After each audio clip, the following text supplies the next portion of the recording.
a bunch of my students asked me for some skills training that's sort of a little bit different than my normal marketing stuff. So I called in from the vault one of the most skilled agents in Australia, my good friend, one of my best friends in the world, and in fact, my son just started working for him. This is Tom Carlin. Strap in, guys, you're in for a treat.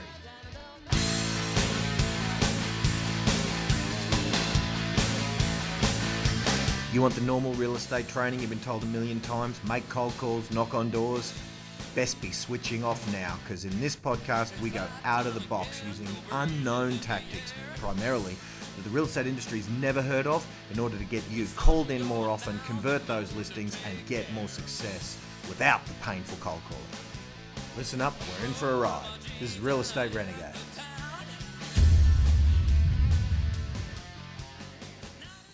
All right, shameless plug time before we get to the skills. In this market more than ever before, if you want to outsource your prospecting, like not do the cold calls, because I've trained some people to do them for you, not do the Facebook advertising and the lead generation, because I've trained some staff to do it for you. If you want to find out how you can have my staff do your prospecting and lead generation for you, just go to agentprospecting.com.au and take that particular task that no one likes to do or no one wants to learn, take it off your plate, let us handle it for about a quarter of the cost of your own PA doing it. We'll talk soon. Tom, rather than me banging on about how much freaking I love you and stuff, rather than me telling the big story, just give us, if you can, for those who don't know too much about it, we won't belabor it too much, but 8 years ago, was it? You came, maybe 9, you came to this country? When did you get here? So got here June 2007. So jumped straight into car sales.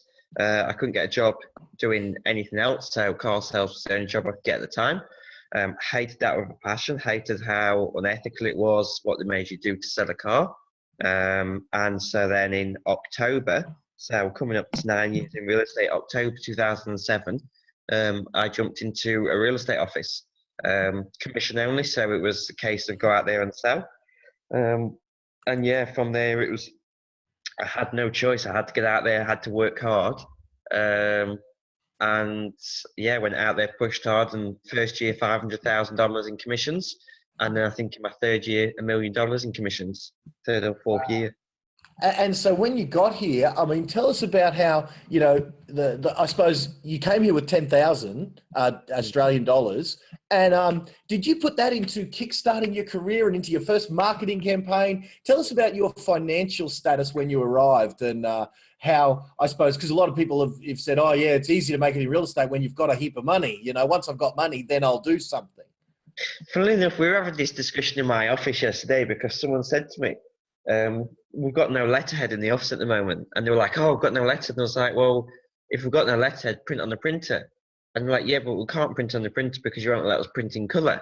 And I was like, well, print in black and white. That's exactly how I started. And we had this argument that how I started out, nothing's changed. Real estate is real estate. People just want to see the results. Whether they get a flyer that's in colour, they get a flyer on thick paper or thin paper, if they see the same message, black and white, colour, no type of paper, at least they've seen the same message and you're going to get somewhere. So now I started out with my 10 grand bought me a car. So I bought my first car and I started out with nothing. So I basically printed black and white flyers on the newspaper, on the printer, and went and dropped them. And even then they were DL flyers. So it wasn't a case of a full flyer. It was a case, right, well, to save money on the printing cost, because we still had to pay for that at the office, basically chopped them up into 3 to save money there. Went out and door knocked. I did telemarketing. I think I did telemarketing every Wednesday night, got pizzas in the office and went and did telemarketing. So people that say, oh, I can't afford to prospect, well, do what I did. I went out every Saturday morning and went out and door knocked. I put my signs out, my home open signs out, which I had, I think, 10 or 15 of them. And then went out and door knocked straight after that. All my just listed, hotspots around other people's stock, did all my other agent stock, garage sales, skip bins, all of this stuff that's technically free, that your office will give you a telephone, you've got your own pair of shoes and a printer. And that's how I got started. And anyone can still do exactly the same now. I mean, in this market, there's so many people that are on the market. I mean, obviously in Perth, I'm referencing rather than the other place in Australia, but in Perth, there's so many other agents stock out there where something's done market 3 months, they're no longer getting the service they need.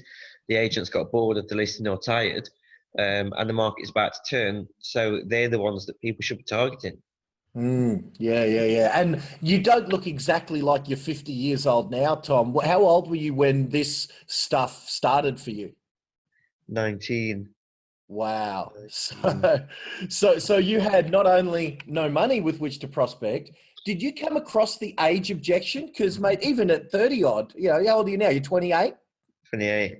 Yeah. So, did you then, because you don't look old now, so, how's that work that when you're 19, surely you got the age objection? How did you deal with that? Look, I don't know if I did get the age objection or not. I mean, don't get me wrong. I suppose I was in the lower end market. So my market was generally, I sold anything from sort of 350 to 550, 600. But I didn't really get the age difference because I think this is what also we're talking about. If you walk into a presentation and you instantly provide them with enough confidence, knowledge, and the feeling that you're the best agent out there, the split second where they go, Crash, you've got a baby face, is outstripped by the knowledge that they can provide you and by the reassurance that they give you in their presentation. So if you're doing a presentation and they have to start saying to you during it, they have to lead you, you're not doing your job properly. If you don't know how to lead the client with the right questions to find out what they want from you, discuss all of those, and then close all those loopholes, then any objection can come into it. Age, commission, fees, marketing, whatever objection there is, everyone's going to have the same thing. I'm too old, I'm too young, I wasn't good enough, or I charge too much, my office is out of the area. However, if you go and give someone an amazing presentation and you blow their socks off, that doesn't matter how old they are. I've got one of my friends that's about to go and have something done to their heart. And I made a comment, I was out the other night and I made a comment about how old's the doctor. And someone else at the table said to me, well, what does that matter how old the doctor is? I said, well, if the doctor's obviously 40 years old, then of course that gives you a bit more reassurance. And they turned around and said, yeah, but a 40-year-old doctor, you don't know if they failed at university 5 times and this is the first operation they're doing. So it's in the confidence that you can give and in the service that you can provide during an appraisal and a presentation, which will outstrip any objection they've got. And I lost the listing the other day based on fees. I actually need to email them back. I'll do that. And I lost the listing based on fees, and I didn't lose it based on fees. I lost the listing because I walked in and I spent 10 minutes at the presentation with them, rather than saying to them, look, can I come to your house where I can sit down properly? I can show you what I can do for you. I stood there in a vacant property and thought, right, well, it's vacant. It's a bit awkward. They told me they're not thinking of selling straight away. And therefore, I didn't do a proper presentation and give it my all and lost the listing. And even someone like me with my name and my experience, and I just sold her daughter's property. Even that will basically kill you if you cut corners. So guys, while Tom sends that email that he's just sending there, just to give you some context, when Tom says about his experience and his name in those 9 years, I mean, I've been in Tom's office, Tom and I worked together 18 months where I was in his office every month, every 2 months or whatever. And I drive around Tom's area. His name is everywhere. He's literally a household name in his area, writing just shy of $2 million in commissions. And that's not in his entire office. That's Tom, Carlin team. So, when Tom says that, something like he just said, that, even with my name and my experience, he's certainly not just, it's not just idle boasting. That Tom, when I spent a day and a half, 2 days with Tom, just picking his brain. I mean, I used to go to Tom's office to kind of help him with marketing and stuff, but there was 1 2-day session where Tom and I sat down and I picked his brain about how he does just what he said he does, the right questioning flow to lead a client to where you need to lead them. And Tom is without doubt. I used to have Michael Spillane as hands down the best at that in this country, at negotiating high sales, high prices, marketing property, et cetera, et cetera. When it comes to that verbiage, that ability that Tom just described of leading a client where you want them to go in whatever presentation that is, whether that's in securing the listing or equally as importantly, whether that's getting buyers to pay the top price that is there. I used to have Michael Spillane as the champion, and metaphorically speaking, I took the belt off Michael and handed it to Tom when I spent 2 days picking his brain and pulling out those skills out of him. So, Tom, have you emailed that now? Yes.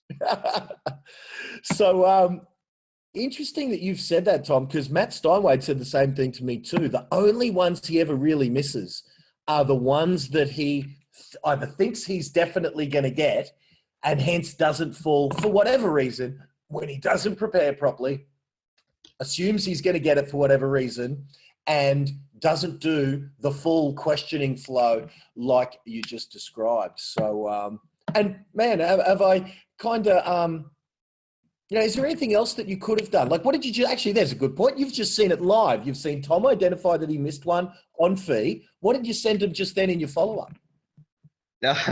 You don't want to know. I don't want to know. Jesus. I am putting him on the spot here today, guys. What the hell are you thinking? Don't go with that, idiot. Basically, you don't want to know. So to give you the story, so this couple called me and said, no, we only want you to come. And I said, look, I can't make it. And they said, no, Tom, we're gonna either rent it or sell it. We just want you to come out and give us an idea. We've not got a clue what it's worth, and I pushed them for price, not got a clue. I always say to everyone, when you bend over backwards for someone, it will always go against you. So they said to me they wanted me to come out at a certain time. I was like, look, I really can't. In the end, after 5 minutes on the phone call of them saying, no, we're not going to have your team. We want you to come out. We've been referred to you by our daughter. So I said, look, I'll move things around and I'll come out. Went the next day, which I don't normally do. Got there, they were like, look, we don't have to rent or sell it. We just want a price. So I did exactly that. I was like, look, well, you've been referred to me. I gave them a price, gave them a brief description of what we can do, told them about how to get a good price, and they seemed really excited. They said, oh, Tom, you've been fantastic. Really, thank you. And I said to them, I said, look, when you've made your decision, let me come and see you. So whether you choose to rent it or sell it, it takes me about an hour to go through each process. I want to talk you through all the differences. Let me come and see you and sit down when you know which way you want to go. Whereas I should have said to them, let me come and see you straight away. So that was the first mistake. I should have looked through the property. Well, the first mistake, I shouldn't have bent over backwards, because if you don't follow your process, then they're in they've got the power. You've got to have the power, and you've got to show them, well, look, I'm a professional. If you want me, this is what I can do for you. Otherwise, because when they do it like that, where they're obviously just competing against agents, wanted it all their way, and I was probably going to lose it from the start as soon as I agreed to bend over backwards for them. So then I rang her on the Friday, followed up. So we sent the email straight away, followed up. She was like, yeah, Tom, really appreciate the email. You've been so kind getting it so quickly. We're going to look at it over the weekend. We've not even had a chance to look and decide whether we're renting or selling it. I'll call you back Monday.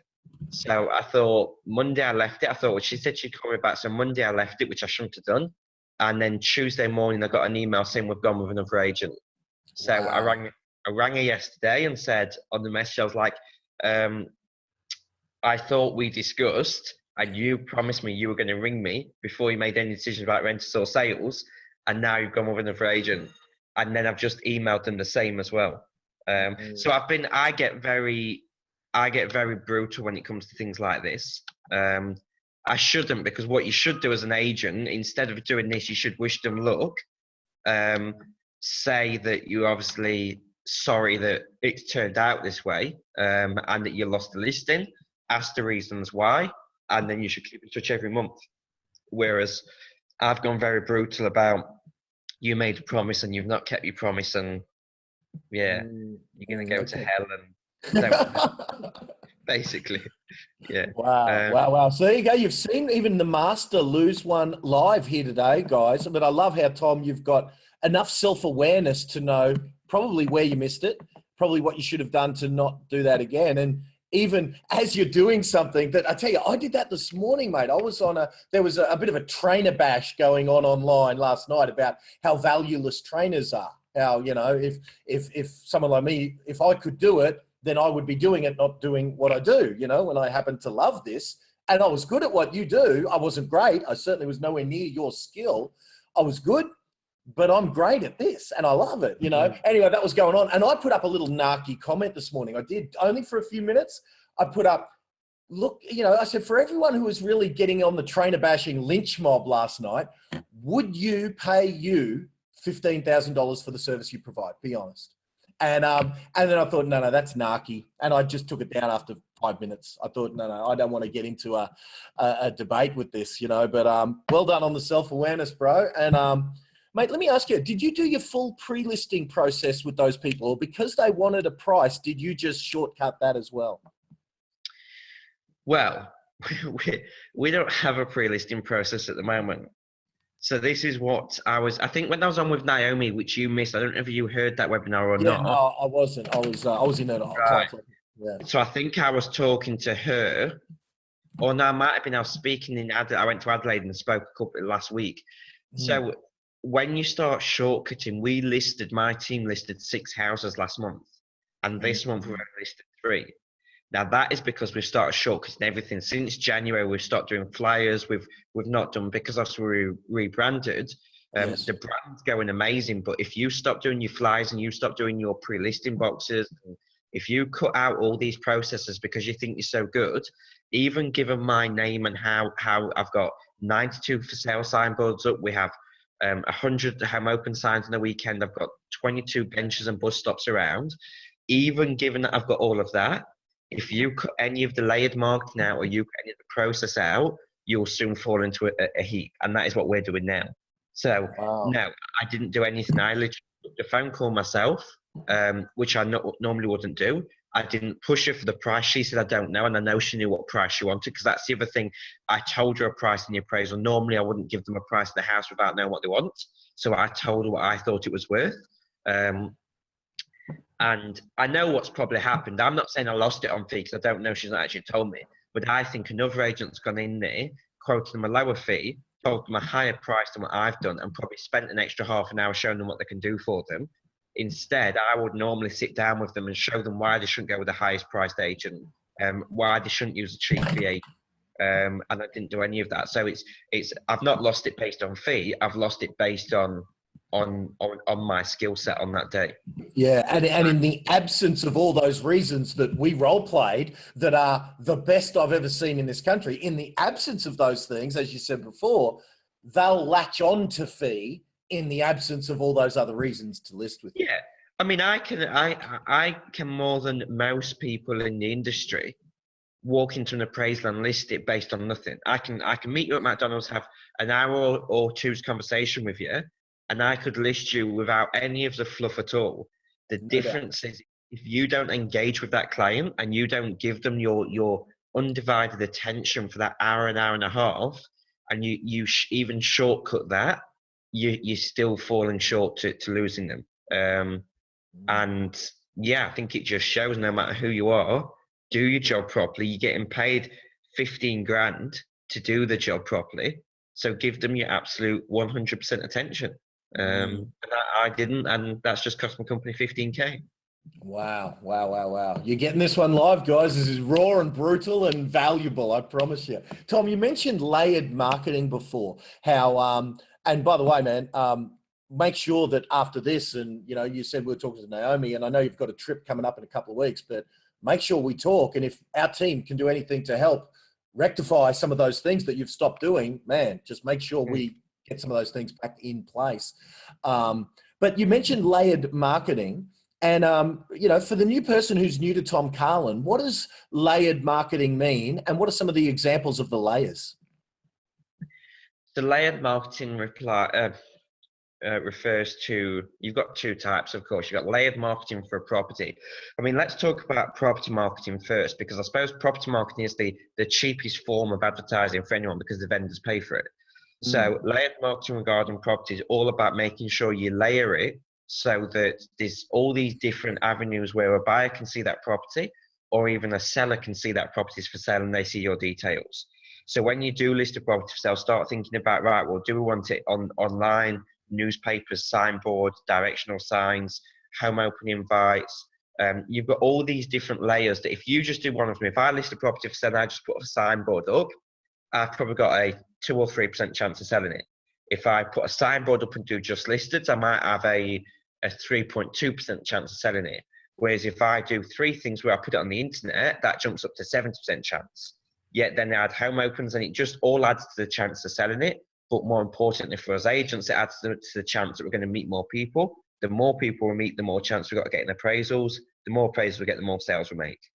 So that's layered marketing. So that is the cheapest form because our clients pay for it. And you literally should be, we've just implemented a new process that we are going to do and we've done before and we should stick to. Is basically every single listing that now comes on the market gets an on the move flyer around the listing.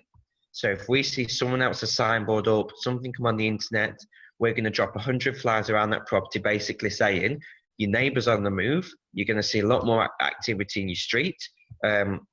This property is probably going to sell quite quickly. If you've got any interest in the market in the next 12 months, please give us a call. And whilst we're in the area, we'd love to drop by. So straight away, even if it's not our listing, they're getting something like that from us. And the other agent's probably not even done that. The other agent's probably not even done anything, if they're anything like me anyway. On top of that, so then if it's your own listing, then you can do when the signboard goes up, the same day that signboard goes up, goes on the internet, and you do a just listed flyer. You then do a home open invite for the first home open. And then, of course, from there, you telemarket your database and you let everyone in the street know. So, and you just listed a flyer, you can door knock. So that's layering when it comes to property marketing. But layered marketing when it comes to our prospecting is like your weekly flyers. So you just sold flyers that we do different types, and we're going to go back. So I'm doing your just sold flyers, which you've got your voucher on the bottom. You've got a just sold flyer with all the results, the testimonials, whatever it might be. You still, in my opinion, should then do just sold around the property, just a standard just sold. If you get into that habit, you're going to do 50 just sold around the property every time. And then you've got your bulk just sold that you're going to do, because the ones around the property should be door knocked. So you just sold around the property, door knock them. I've just sold the property. Here's a little window card, whatever it might be. So something you just print on the printer, or you get free when you order all the property marketing. Whereas your flyers, Glenn, you do them to the whole suburb. They're just a bulk drop. And definitely agreed, as some of the guys who are listening will know about the bulk one. But definitely when we get to phase 2, we do exactly what you're doing, which means, you know, the 50 around the property. And some of the guys do 25. They do 6 either side and then 12 on the other side of the road, or 12, 25 or whatever. And yeah, definitely that goes out in a timely fashion after that property has sold. And then, yeah, to the 1,000 or the 2,000, or in your case, the 10,000 that go out bulk every week, that goes out. In fact, what some of our guys are doing is the 1,000 that goes out every week, it goes out everywhere except the 50 that got told about it when that property went actually the week after it got sold or something. So there's levels to, you know, it depends on, I suppose, the ability for you, and certainly you're able to do it because you've got a team to manage that. These 50 get these 50, and then the rest get the bulk. Get the bulk. So very good. So what other layers are there other than those sold flyers? What other layers? So you got your sold flyers. I would still do on top of your sold flyer another flyer, like a price drive. I think people at the absolute minimum should get a flyer every other week. If you can do it every week, great, do it every week. But newsletters, sold flyer, community charity event. Whenever you do anything, I say this to my team all the time, think about if you were in the marketplace to sell, what would you want to see from an agent? You'd want an empathetic agent. You want someone that cares about you. So whenever you do a flyer, you've got to be constantly thinking, well, what's going to make them read my flyer? What's going to make them remember me? And that's all you're about. Magnetic calendars that you drop out once a year, a magnetic useful numbers list that you drop out once a year, door knocking, telemarketing, monitor other agents' stock. If something comes on the market, send them a letter at day 1, send them a letter at day 60, then start door knocking after that. And those letters are simple. They're all in the system, I believe. If you've not got them, email me for them. or email Naomi. But basically, that other agent stock is probably the key thing when I got into the industry. Apart from the flyers, the other agent stock was the key thing in the industry, which I did, which got me listings. And it was hard work. I knocked on one lady's door about 13 times. And every time she said no until the 13th time she said yes. And I've now sold 7 or 8 houses for her. So it's not easy. People, you've got to love rejection. I think Matt Steinway said that to me when I first got in. You've got to love rejection, because if you don't, then that's the biggest thing. It's the more people that say no, the closer you are to getting someone that says yes. So, yeah, it's definitely the amount of people that I see, and mate, you know the fallout stats in this industry, it's just appalling. I really do think that some people think once they've got their 3-day course done, that people are just going to want to sell houses with them. And I tell you, it's brutal. 13 times to get one listing. Most would have knocked on that door once, got told no, and that would have been the last time they ever spoke to that person. They would have said, oh, no, she's a tire kicker, Tom. She's a tire kicker, mate. 13 times. Over what period of time were those 13, bud? Over a year? 2 years? Oh, nah, 2 months. Okay, what? Well, here's my opinion, and this is, I get very passionate about it. You should have a reason to knock on their door every single week as a minimum. You should have sold one. Something should have been listed. I'm going to knock on your door. Glenn, I'm Tom from Carlin Real Estate. I've noticed you're on the market. I'm really sorry to bother you. I just want to see how it was going. And then you go, no, Tom, I'm not interested. You're just another salesperson. Next week, Glenn, look, sorry to bother you again, mate. I know that you said you weren't interested last week. I just wanted to let you know that a property down the road has just sold. Next week, Glenn, sorry to bother you again, mate. I've just listed a property up the road, and the one that I sold around the corner has just gone unconditional as well. So every week you're giving them something. So if you give them a first time you go, I've got an updated CMA report for you. The amount of agents that don't send, and I'm one of them, that don't send their clients an updated CMA report every month about what's sold. As soon as they're listed, we move on to the next client. So if you are targeting that stock, give them stuff that they're going to want from the other agent. They're going to want to know what the market's doing. They're going to want updates on what's just sold. And if you're going to provide them that service, it got to a point where I was knocking on that lady's door, and after 13 weeks saying to them, am I contacting you? Do you mind me asking the question, Glenn? Am I contacting you more than what your agent is that's trying to sell it for you? And when people have to think about that in their own head, there's a light bulb moment that will come on and go, actually, I think we need to have a chat. And it's funny, on that one, she actually never would, because she was friends with the agent. It was her daughter that opened the door, and I said, I can't remember what it was. I said to the daughter's like, Mum needs to speak to you. She got me into the mum, and then when I actually sat down, that's when I got them. But if it hadn't been for the daughter, I may never would have got in there. But it was still that persistence that you never know what's going to change, and therefore, you just got to keep at it. Yeah, their life's like a river. Just because the water here wasn't right, in a week, that water's down there and there's new water there. So you never know. What's 1 or 2 things you could give us where you give us some ideas of some of that dialogue that you use to get those insane prices? Perhaps even in the context that I'm a lister, right? I'm a seller. Tom, how are you going to get me more money than that other mob down the road? How do you role play that with sellers? So, Glenn, it's all about the process of how we do it. So let me take you to the start. So the first thing I'd recommend is we don't price the property. If we remove the price from a property and a buyer doesn't know what you're looking for in price terms, they're not going to delete your property off their shopping list based on their budget. So by removing the property price, we are going to get more people through, because if they don't know what you want, they're going to say, well, we've got 5 houses to look at Sunday, but there's this 4-bedroom house that looks lovely. It looks like it could suit us, but we don't know what it's worth. So let's go and have a look at it just to see if we can afford it or not. So what I'd suggest, Glenn, is we take away the price, we get more people in the house. When we get so many people in the house, people are going to be looking around thinking, well, why is this so busy? This must be popular. It's a beautiful house. Why is it so busy? Why have we got 10 people in the house when down the road at the home opening we've just been to has only got 1 or 2 people in the house? And what that does, it gives them proof that this house is worth the money, because all people want to know is that in their gut, they want to know that someone else also wants this, because that gives them the confidence to push forward. So then what we do is that competition we get, and we try and get you offers on it. And whether that offers at 200,000, 300,000 or 600,000, it doesn't matter at this point, because all we're searching for is the one person that can afford it.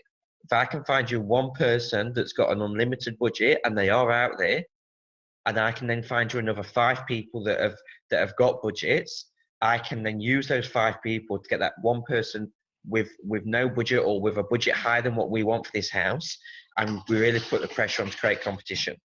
And you go through that. On my disc set, I mean, like it's in my disc set has got it in full. If people listen to that, like we spent about an hour or 2 hours on this. Yeah. But basically, you're showing the client how you can do it.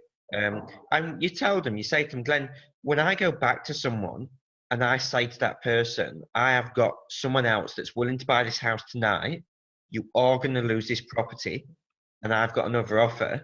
They're going to show me, because I've taken the power from them and put it to you. So I've taken away the rope. Most agents, when they're selling a house, it'll be like a tug of war between you and the buyer. They'll give you one end of the rope and say, what price do you want? They'll give the buyer the other end, and it's between the two of you to tug it out. All I'm doing is taking that rope away from you, handing it to another buyer. So it's buyer on buyer having a tug of war to see who wants the property more.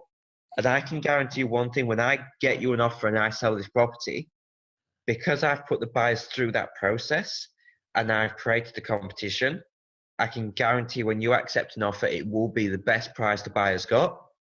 And you will know, no matter what you sell it for, whether it's 50 grand over what you wanted, 50 grand under what you wanted, if you choose to make that decision and sell it, that will be the best price the market's got to deliver. And of course, sorry, mate. From there, you can then discuss everything else, like marketing and things like that. You do need to talk about the fact of how to get all the buyers in, make sure you've exposed it to the whole market. But yeah, that's the process. I say this just quickly. You asked me that question. My team asked me the same question. I always say to them, refer to my disc set. I spent 2 days with you for for a reason. That's it. Yeah. Nice. I'm glad it's coming in handy, because, mate, I'll tell you, that 2 days that I spent, because we spent a couple of hours on that process alone, listing presentation, explaining that to buyers, and then that process. It is masterful. And even from that quick snapshot, I agree 1,000%. I said that if my mum was ever selling her house, I would beg Tom Carlin to come and live in Queensland for like 3 weeks and sell my mum's house and put the buyers through that process, because it is masterful. Mate, last question I've got for you. It's from Michael over in Queensland. Top bloke. I don't know if you know Michael Devlin or have seen him online. Just top bloke in every way. Just started his own business. Probably similar time as you. Yeah, more estate agents. And he's just asking, and I know this is a very open-ended question, man, but just here's the question. Let's see how in-depth or how short or long an answer it'd be. How to attract agents to his business, how to recruit. Is there an answer to that, or is it as painful a process? Because I used to do it, man. I used to be in charge of recruiting agents for our company. So I've got my way, and to me, it's as hard a process. To me, getting an agent is like getting listed. A listing. Yeah. You know what I mean? And that's tough. But it's possible. What's your take on the attraction of good agents? Well, to say that I've got no sales agents in my company, I've had 150 staff, I'm probably slightly the wrong person to ask, but I'll give you my best shot. I think you've hit the nail on the head. You've got to treat them as a listing. So what I mean by that is look at the process that we've got. They're going to earn you 100 grand a year as a minimum if they're good. And if not good, you shouldn't have them, but they're going to get you 100 grand a year. So put the time and effort into them. There's so many people that think agents should just come to them. You very rarely attract anyone, even with my volume and my business. It's not a case that I attract someone, because like I've just said, if I stop doing flyers, they don't call me. So you've got to think the same as an agent. Give them something every week from you. Let them see your successes. Let them see how flexible you are as a company. Show them what you do. Don't just leave it all behind the scenes. Invite them to training sessions that you're putting on. If you've got Glenn Twiddle coming in, go to the 10 agents you're trying to recruit and say to them, I've got Glenn Twiddle coming in. I've paid for it. I've put it on. There's going to be sandwiches. There's only me doing the training. So come and spend half a day with us, and then use your time wisely like that. Once a month, send them a movie tickets. If you give them more attention than what their principal's giving them, that day that their principal pisses them off, where they've gone in the office and the printer's broke, the internet's gone down, the the new rookies pinch one of their listings, I can guarantee you're going to be the first person they think of, and they will come knocking at your door.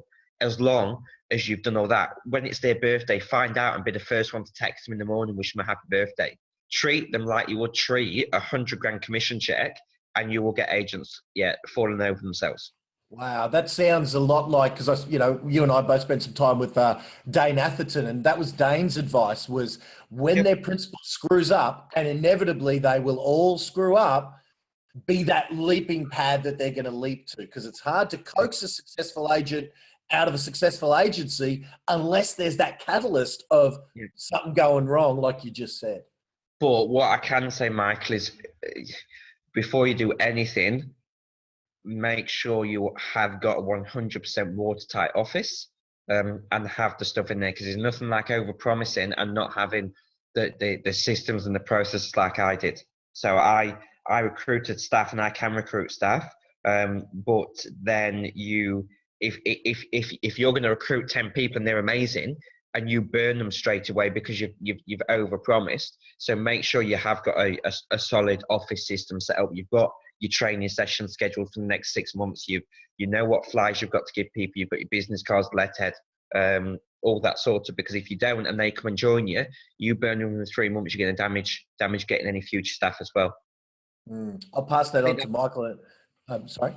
I think that's where Dane does so well. Dane not only recruits very well, but he also manages very well as well. He's got a very good system for office, which I don't want at the moment. I don't want to have to worry about babying sales reps, and I know it's bad to say, but I don't want that concern at the moment. So I don't want all these. I'd rather earn my $1 million myself, and then go and spend my $1 million, and that's it. So it depends what you want. I was talking to someone about this. I was talking to someone about this 2 weeks ago when I was in Adelaide, that whether you build an office or whether you build a team around yourself, and the benefits of doing both. And I think you've got to choose one or the other. I think it's very hard to be a $2-3 million agent in your own right and do the volume, and also run an office yourself successfully by yourself. If you've got business partners or you've got great managers in place, it's different. But if you try and do it yourself, it is very hard to have that balance. And the ones that have done it are just exceptional people.